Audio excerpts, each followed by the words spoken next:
Lesley, it's so good to speak with you. We both know you have an amazing reputation as for leading high performance teams and creating very high value networks.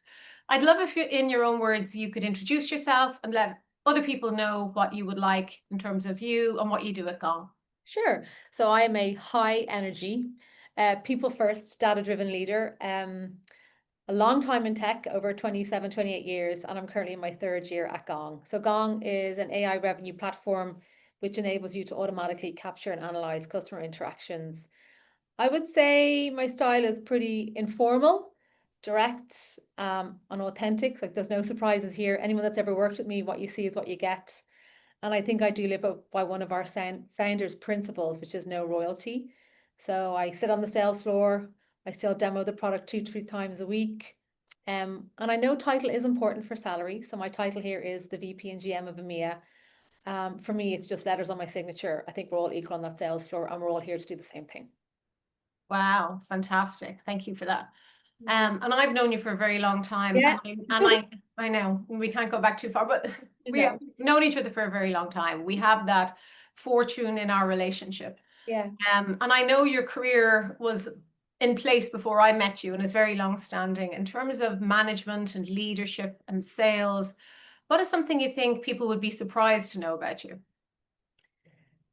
Like I really am an open book. I'm unsure there's anything about my journey which is surprising, but I would say, and it's not imposter syndrome, but it's more like I am not the smartest person in the room. But without the risk of sounding arrogant, I am probably the hardest working. So I have a stamina that will outpace and outlast anybody I'm up against. I know I'm not an athlete. The gym and I have a love-hate relationship, but I have an athlete mindset when it comes to work. It's a work ethic that actually all my siblings have from my parents. I'm really thankful for it. It's not obsessive. I think if you love what you do, you'll never work a day in your life. But I am so I'm so all in on what I'm doing and whatever company I'm in that it enables me to continue to grow my career and go to the next level. Even when I'm not looking for the next level, I'm just so all in. So I don't know if that's a surprise, but I do truly believe that I have a stamina and I don't know why. I don't know why. It's just something I've always had. I know that about you. I've experienced that in you. And when I met you first, it was definitely one of the reasons why I said yes to our coaching relationship, because I thought this person is definitely the smartest person I've met from an emotional intelligence point of view, from that elite athlete, how to use your energy with other Yeah. people point of view. There are so many points of you that I got to see and engage with and admire and still do. And when Yeah. you think back on the coaching we did, Lesley, and what has stayed with you from that, it could be an idea, a principle, a model, a technique that you still use today, and you go, there it is. I'm holding that firm. And maybe it's something you share with others. Maybe you kept it for yourself. I'd love to know. Let's work backwards. I did not keep it for myself. I say your name, no joke, every 3 weeks. And I've used a lot of the things that you've taught me, which are like drawing and there's like some diagrams. So definitely the first thing I thought was the negative thoughts. When I met you, I wasn't in a great headspace, I think probably personally in my life as well. And you had told me you remember you drew a circle on the page. You said, split your brain into two fields. I don't know if you remember this. And we haven't prepared for this, so I don't know if you remember this. So one side was positive thoughts, and that's where I planted all my flowers and I remember you drawing these little flowers, and I cared for them and watered them. And the other side was negative thoughts. And you said if you water those thoughts or you focus on those thoughts, you're giving them light and space, ignore them.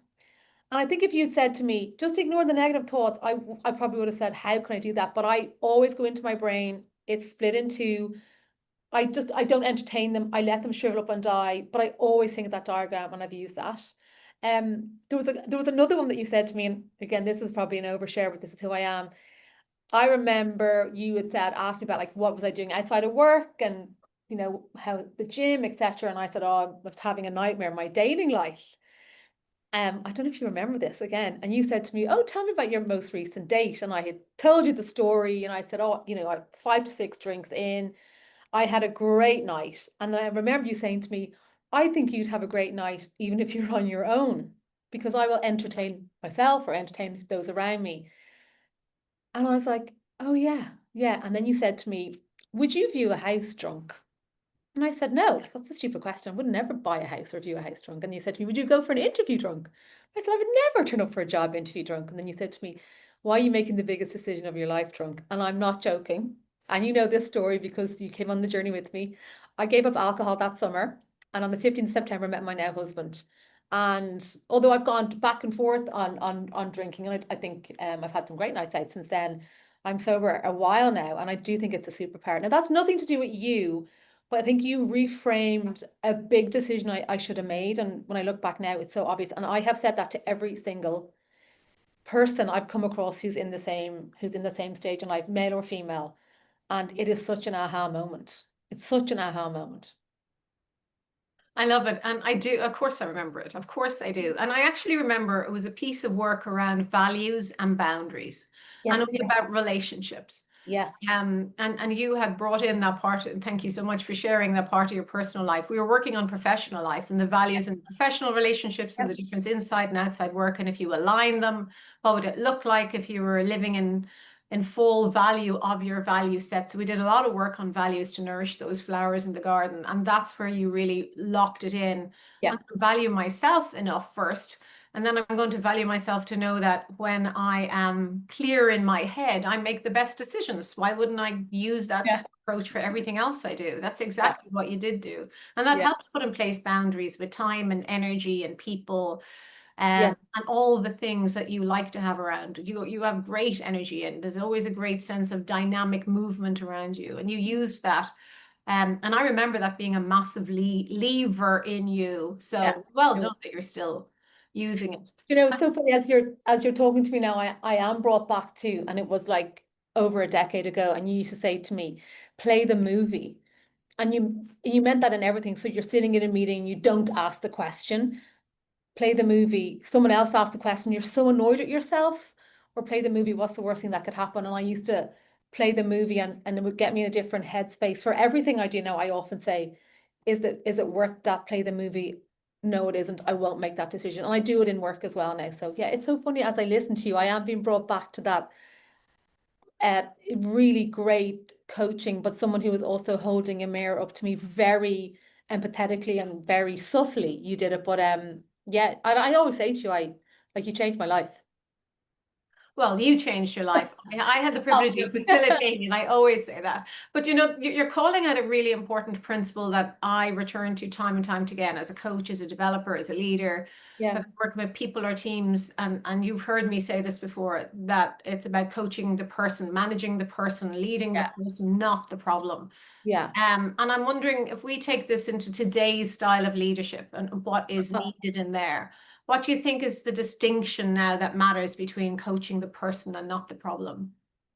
So yes, like again, I brought back to us discussing this years ago. I think coaching the person and coaching the problem, it's like two reasons. So it's the like the power and the impact. So let me explain that. So the power. So the approach shifts the dynamic from a manager-employee relationship, so the manager solving the problem for the employee, to a coach-coachee relationship, where the coach enables the employee to solve the problem themselves. Yeah. In my earlier years of managing, I didn't do this very well. I would often tell people what to do or just show them really quickly. And that was a kind of immaturity and impatience and just wanting to get it done and move on. And I think that's the power side. And then the lasting impact side, if the person develops agency and competence, and when you solve a problem, you fix one thing, but when you coach the person, you develop a capability that can solve 1,000 future problems. And it's an investment in the future capacity and also the confidence. And it's not just that quick transaction that just do that and move on. Sometimes I think it's super important to do that. And I also do that with my 7-year-old. It's like the teach a man to fish. And I've noticed like his confidence in doing things himself. And yeah, like I'm okay for people to make mistakes. And sometimes you actually learn. You learn from a mistake. You learn more from other people's mistakes as well. But letting people fail, it's okay to fail, but then moving on, and then you've given them that agency. I think it's really, really important. And I actually respond better to that as well with my own manager. And you can hear in the bits you shared with me just there that that's exactly what we were doing in our coaching. We were removing problems you were having and we were building the capacity within you to know you better, with Yeah. your value system, with your sense of value, with your self-worth. And I mean, the things we worked on might have come across as quite subtle in terms of the solve, but it was the person that was managing. How do I make decisions? How do I build a capacity to make bigger and better decisions for me, for my team, for my Yeah. business? And Yeah. so that's always the piece when I hear clients and other people that I've spoken to in the past about this, and they're saying, I remember this and I remember that's because we worked on the person, not the problem. That is a capacity, to your point. It is exactly about capacity and agency and control and sense of self. You're much more resilient. You can play those movies in your head, putting yourself in there going, well, what's there to lose? You know, my voice, that's what we can lose. I want the agency of my Yeah. own voice and my own contribution. And as humans, that's what we want as leaders. That's definitely what we want a role model, isn't it? And that's funny because, again, when I think back to our coaching, I don't remember a problem. I don't ever remember a specific problem or example, but I have walked away with, and those examples I gave you, I have many more diagrams. I kept all our notes, by the way. I have many more diagrams and little tips and tricks that you've taught me, but I don't remember what the context was when we discussed them. I don't remember. Perfect. So I will take that as good job done. Well, great job. But this comes in, would you agree? This comes into coaching has changed a lot, let's say, in the years. Sales has changed a lot. Everything around us has changed and is constantly changing. Yeah. And one of the pieces of work we are doing in business a lot is rebalancing the focus between results and relationships to this point, person versus problem. And I'm wondering how you see this play out in your workplace today, the importance of the leadership style, the management style, and allowing that balance come up front, because numbers are incredibly important. We want the numbers, you know, at the center Yeah. of our table, but it's the relationships that build them. So how do you Yeah. manage that balance where you are? I suppose I kind of covered a little bit off there, but I would honestly say it's rare I don't focus on on the person. Like, problems will come and go depending where the business is, and there isn't any week where there isn't a problem on this sales floor. And we're moving really fast. I'm going to quote our founder. We're in beast mode here at Gong, and it's like we're breaking things and we're trying things, and it's you have to be agile. So I can't really focus on issues. I'm focusing on building the team. Most recently, I suppose the saying sentence here that we say is, what got us to here isn't going to get us to the next level at Gong. So we've reset how we're all working together. And one example is I've had 3-hour one-to-ones with every direct report last week and this week. 1 hour on the rhythm of their business. So just where they're going, it all looks good. I trust you. And then let's focus on 2 big areas of focus. So I don't want them to be focused on 10 things. We don't want to be busy fools. And then that's what we're going to focus on just for this quarter. And they're going to change all the time. So I need to be agile. And I also need to not be in the weeds. I need to trust them to run their business with those different segments. And then we did a 1-hour reflection exercise of what's stopping them getting there, and what strengths they want to double down on, what strengths they need help with. And then, of course, I always end with an external lunch, like what's going on outside of office, because that's important too. So I think being really agile and knowing that, and also knowing the person, we're always going to have issues. It's how we fix them. And also as a collective, so there's about 24 leaders on this floor at the moment.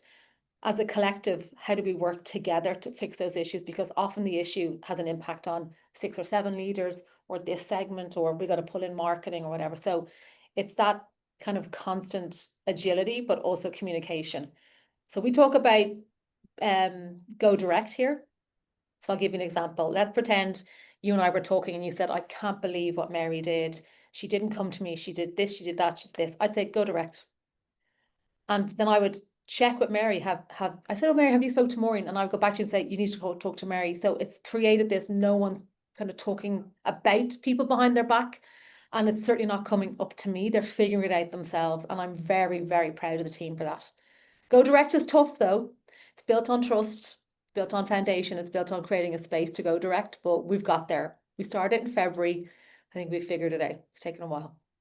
I don't know whether you've just heard yourself answer that question. And when you play it back, I want you to listen to it because it's Okay. because No. you're absolutely Back to right. the circle. The power of what you're saying is that, you know, what we've been doing, we've been focusing on building the relationships through agility, through values of trust and respect and integrity to speak to the right person, cut out any noise around the outside. Let's just go direct to the person. I haven't heard another business use that terminology, but also to weave in the values in such a strong way into one behavior. Because if we double clicked on go Yeah, direct, we would find that trust, respect, integrity, do the right thing, do it now, move yeah, fast with it, don't waste time. You can hear the energy of you and the business in all of that. But to me, that's what builds loyalty. That's what builds the sense of belonging because I understand our relationship. You've contracted for what the yeah, relationships will be. yeah, That's what drives results. So while, yeah, results are really focused, this is what we're doing for the relationships to make those results sustainable and last. That's what stands out to me, which is really big. yeah, And the other piece I hear, and I know I've used this term as well with you before, one of the advancements we do in coaching, we call it clean coaching, get rid of all yes, the ultra processed. And what I mean when I say that is coaching has had to, thankfully, push through all the bureaucracy and the yeah, pain of you do it this way and you do it that way, and here's a form, and here's grow, and here's this, and here's something we made earlier. Because the beauty of AI is it's been able to do that. But more importantly, humans don't have the energy to waste time. We have to move fast, we have to yeah, move with agility, and we don't want all the fluff and faff around it. And, yeah, and so when we think about leadership and keeping it simple for yeah, humans, how would you describe what clean leadership is? So you have the go direct, which is a really clean yeah, link to behaviors. When we think about clean leadership, if we were to describe it from yeah. your business seat, what would you say it is?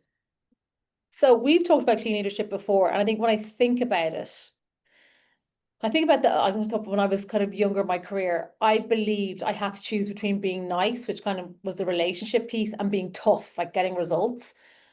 But I feel clean leadership asserts that the highest level of results is achieved through strong relationships, not in spite of them. So a little bit back to what you said. Mm-hmm. So building trust between two people, which enables you to have that clear line of communication and the high accountability culture, which is really important here. I know I can step out of the business. Like I took 2 weeks off in August, which I never do.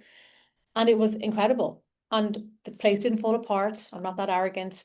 And everyone worked together and that clean leadership was here.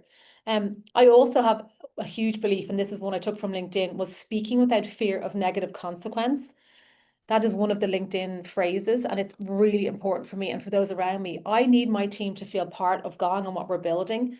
Now, everybody has a voice. They don't always have a vote, but I want them to feel they can come to me and say, hey, help me understand what you're doing there, or I wasn't a fan of that meeting. And I have to be open to feedback, right? Because I'm not perfect either. But I think as I've learned as we're getting bigger and we are getting bigger, we actually move faster with this kind of go direct clean leadership. And it is a really nice place to work.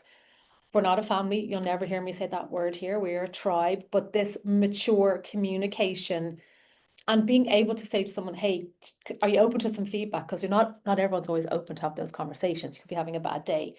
Yeah, I'm open to feedback. Just on that meeting earlier on, I wasn't mad on your deck. Or great, you're telling me you weren't mad on my deck because you care about Gong, not because you want to have a go at how I did a presentation. The feedback is all to make this a better place, and that's all that we want here. We're all aligned. Yeah, the alignment is the word I keep using, so maybe alignment is what I Yeah. take.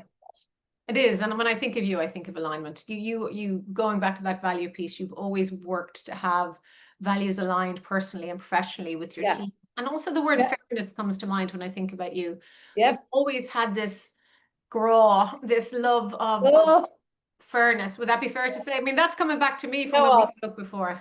I'm laughing, right? Because my core values are fairness and commitment. Commitment came from the folks, and I think fairness came from a lot of siblings. I know every single leader's two values here because we do that all the time. And fairness sometimes cripples me. And I'm finding the higher I go, I need to you cannot please every single person. And I need to lead with maybe solving for the business and not solving for people. And I've only really learned that in the last 3, 4 years. So I think that's a sign of my growth. So it's not fair that Mary's losing that large account that she's worked on it. However, I made a decision that the segmentation lines are this this employee size, etc., and it's in the wrong segment. And it's not fair, but it's the right thing for Gong, it's the right thing for the customer. And I still struggle with that. My HR partner is highly aware, and we call that my Achilles heel. Well, it goes both ways. All those Yeah, strengths can be weaknesses. We know the shadows that they it's can true. cast. And if you have good people around you, trusted advisors or people you can lean into where you can go, hang on, how this is really irritating me. What's showing up here for me, or what are you reading Yeah, at me is great. yeah. And It's you are an open book like that. I've always known you okay. to go, hey, this is what's going on. I've never felt you shy away from any of No, those kind of prickly moments. So, and when we think about taking that forward into future leaders, we've got emerging leaders, we've got experienced leaders. Emerging leaders are a really interesting space for coaching and leadership right now in the work yeah. we are doing, which is how do you become an influential leader in today's world? So for people coming up the ranks, what advice would you give them to deal with the challenges they're going to face as emerging leaders? Wow. So people coming up the ranks, I think it's completely different to my day. So there's a couple of things there. Like the hybrid work is great, but it's brought a whole new issue. And I think work-life balance, or I call it work-life harmony, it's a really tricky one to get. So with hybrid work, your home has become your office. So when does work end and personal life start? So I think knowing boundaries to avoid burnout. I think tech is really hard. The cost of living is crazy. So there's a lot more pressure to perform and retain your job. So I would focus on the inputs. You are not going to hit every quarter. Don't be defined by the number. And it's taken me a while to learn that one. Do not be defined by the number. Focus on the inputs. Focus on moving them, like doing everything 1% better. And I also think I'm going to have to say it, like AI is huge. It is set to be a $1.7 trillion business by 2030. AI is not going to take your job, but someone who can use it will. So I think you need to be an informed leader on all things coming down the line. And then the last one, and I wasn't sure if I should say this, but I'm going to say it because it's me. I think the TikTok culture, because I'm looking at the 24, 25-year-olds on my floor, phrases like I'm stressed and I'm burnt out are more common now. So I would never have used the word stressed back in the 90s because that meant something completely different, but it's kind of standard in people's lexicons. So knowing your role as a leader is not a therapist, but understanding when you need to step in and provide the right resources because it's a different world. Like it's really tough for them out there. So being that empathetic leader, but also like setting boundaries as well for yourself because I could work forever, but I will close the laptop and focus on things outside of work. And you mentioned AI there, and I wanted to Yeah. pick it up just in this last piece. Where Yeah. do you see the best value of partnering AI and humans as leadership? We think about where they would partner well, maybe to give us back some of that time and some of that control. Okay. The business you're in. Yeah. So, I mean, look, I live and breathe it. Like I'm in it all day long. It's the first thing I look at in the morning, not a boundary. So I think there needs to be kind of defined role. So your AI is your what. So it'll process all your data points, your call transcripts, your email sentiments, et cetera, your win rates, and will show you the information. But the leader is the why and the how. So it's the human leader that interprets these insights to address behaviors and mindset and skill gaps. So the AI will give you the crucial context, but it's your style and empathy and motivation is where then you come and you work with your team. So AI will identify patterns, so your risks and your opportunities, but it's up to you to apply judgment and then influence it and then move the team on. But AI will help you be more productive, more predictable, and grow quicker. I mean, obviously, I'm a huge fan. Yeah, me too. I mean, I love it. And that's how I see it partners with coaching so well for Yeah. exactly that and the human nuances and energy. So to finish off in terms of the beautiful human that you are, what's one piece of advice that you would leave anyone with? But I want you to consider leadership especially, and because anybody listening to this will feel your authenticity just ooze through the screen. Advice that you would give to leaders in being able to hold on to that authentic self. So we've kind of touched on it. So it is know your core values as a person and stay true to them. So sometimes you will be asked to make decisions that don't sit with you. And I've kind of given you, the fairness thing. And I will speak up, but I will also protect and do what's right for the business. So the business will move forward in that direction. But I also know I can sleep at night, knowing I've said my piece. And then the biggest one and the one I've had for years is beware the shadow you cast. So I know my energy is high all the time, but some days it's not. And it actually can dictate the vibe on that floor and those around me. Like we've got a pretty big sales floor. So I will show up daily with the same energy, the same smile. What you see is what you get. And no matter what is going on at home, and I've got a lot going on outside of Gong right now, I will show up for those around me. And because of that, and I'll do it authentically, I will say that that floor shows up 1,000% for me every single time. I have a principle of want more. I'll give you an example. Today's the last day of the month. I want more. We did a huddle this morning at 9:30 with the wholesale store, and I was like, team, can we get to this number? And they were like, yeah, we can. We're going to make it work. And I walk away, and the leaders will figure it out. I can see them all in rooms. I've just kicked someone out of this room. Actually, he was closing a deal, and I fully trust they will go that extra mile to give me that want more, because they know I will do that for them. It's a really, really beautiful thing when you figure it out. It is. And I hope you could hear that in yourself and carry that forward as your brand of you and how you do it. Anything you want to say? We're wrapping this up now. So wondering if something that we left out or I didn't ask, you'd like to answer. Any final words from you? No, but if there's any leaders listening to this, and whether you're like first line, second line, third line, it is so important to get a coach. You'll never have it all figured out. You will get feedback from your manager, you'll get feedback from your peers, you'll get 360s done in work. But it's really important to build that safe space and have someone hold a mirror up to you.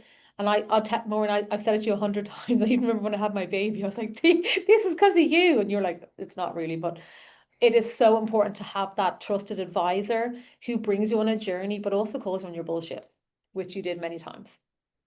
Yeah, I've been known for that. That's part of my brand, I think. Well, look, thank you so much. I will come and see you in person the next time. We'll have a Yes, coffee in your please. beautiful offices. Thank you. Lesley, thank you for your time. It's been a Thank pleasure. you. It feels like every moment we come back together, we're back. We're I just back. know. The We've time never just been apart. goes. We will never be No. apart. Hold that as one of our values. So I'm just going to wrap up now and say thank you very much. Really appreciate your time, and we will talk soon. You're welcome. Thank you. I really enjoyed it.